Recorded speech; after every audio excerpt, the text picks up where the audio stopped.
بسم اللہ الرحمن الرحیم رب یسر ولا تعسر واتمم بالخیر۔ مومنین کرام، ماہ رمضان المبارک کی ابتدا ہو چکی ہے، آغاز ہو چکا ہے رمضان المبارک کا۔ پیغمبر اسلام صلی اللہ علیہ وآلہ وسلم نے جہاں اس مبارک مہینے کے فضائل بیان کیے، مناقب بیان کیے، مکمل خطبہ ارشاد فرمایا، متعدد مقامات پر تنبیہ کی، اسی طریقے سے اللہ کے رسول نے اس مبارک مہینے میں اللہ کے ساتھ ہم کلام کیسے ہونا ہے، اللہ تبارک و تعالی کے ساتھ گفتگو کیسے کرنا ہے، اللہ کی بارگاہ میں ماہ رمضان المبارک کے شب و روز میں دعا کیسے کرنا ہے، یہ بھی اللہ کے رسول نے ہمیں تعلیم فرمایا ہے۔ ابن عباس پیغمبر اسلام صلی اللہ علیہ وآلہ وسلم سے ماہ رمضان المبارک کے ہر دن کی مختصر دعا نقل فرماتے ہیں۔ آج کے دن کی دعا، رمضان المبارک کے پہلے دن کی دعا، اللہ کے رسول نے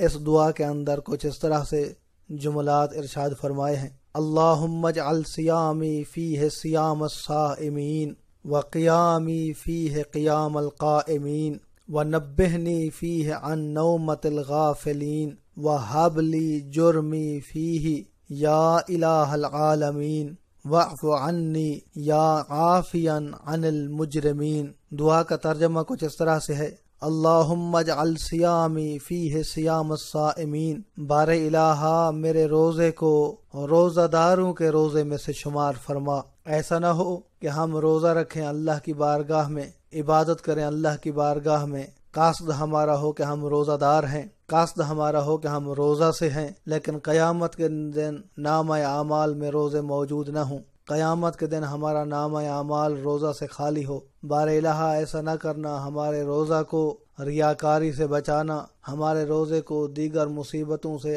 آفتوں سے بچانا۔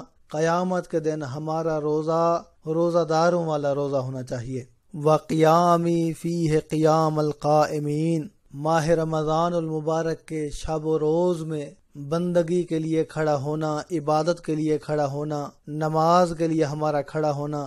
بار الہا اس عبادت کو اپنی بارگاہ میں عبادت گزاروں میں سے شمار فرما۔ ہماری بندگی بھی انہی لوگوں کی عبادتوں کے ساتھ ہونا چاہیے جو تیرے مقرب بندے ہیں، جو تیرے عبادت گزار ہیں، جو تیرے راتوں کو جاگ کر عبادت کرنے والے لوگ ہیں۔ یہ کچھ اسی طرح کے کلمات ہیں جیسے امام حسین علیہ السلام نے یوم عاشور اپنے ایک صحابی کو دعا دی تھی، اپنے ایک پیارے کو دعا دی تھی، اپنے ایک چاہنے والے کو دعا دی تھی۔ نام ہے ابو ثمامہ سیداوی، اللہ کے رسول کے نواسا، امام حسین علیہ السلام کا وفادار ہے، امام حسین علیہ السلام کا محب ہے، امام حسین علیہ السلام پر جان نچھاور کرنے والا ہے۔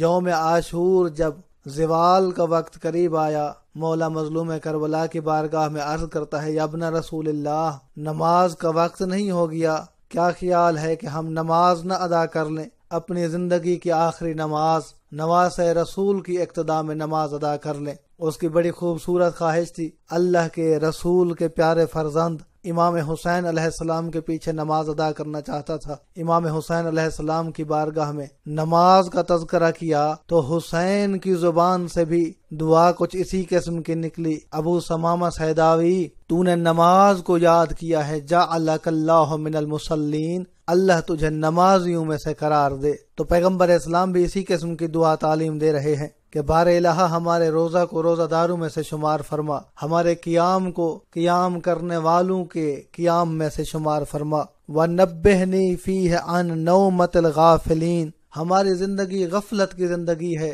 ہم لوگ اللہ تبارک و تعالی کی معصیت کی جانب متوجہ نہیں ہوتے ہیں۔ زندگی کے ہر قدم پر پتہ نہیں کتنا ساری ہماری گناہ ہوتے ہیں، کتنا ساری ہماری غلطیاں ہوتی ہیں جو اللہ تبارک و تعالی کی معصیت میں شمار ہوتی ہیں، نظر انداز کر دیتے ہیں، ہم غفلت کا شکار ہیں۔ پیغمبر اسلام یہ دعا تعلیم فرما رہے ہیں کہ اللہ کی بارگاہ میں یوں دعا کرو: وَنَبِّهْنِي فِيهِ عَن نَوْمَةِ الْغَافِلِينَ، پروردگار ہمیں غفلت کرنے والوں کی نیند سے بیدار فرما، بار الہا ہمیں غفلت کی نیند سے بیدار فرما۔ وَهَبْ لِي جُرْمِي فِيهِ یا الہ العالمین، بار الہا ہمارے جرم کو، ہمارے گناہ کو ہم سے جدا فرما، ہم سے لے لے۔ واعف عنی یا عافیا عن المجرمین، اے مجرموں کو معاف کرنے والی ذات، اے گناہگاروں سے عفو درگزر کرنے والی ذات، ہم سے عفو درگزر فرما، ہمیں معاف فرما، ہمیں بخش دے۔ دعا ہے کہ اللہ تبارک و تعالی کی ذات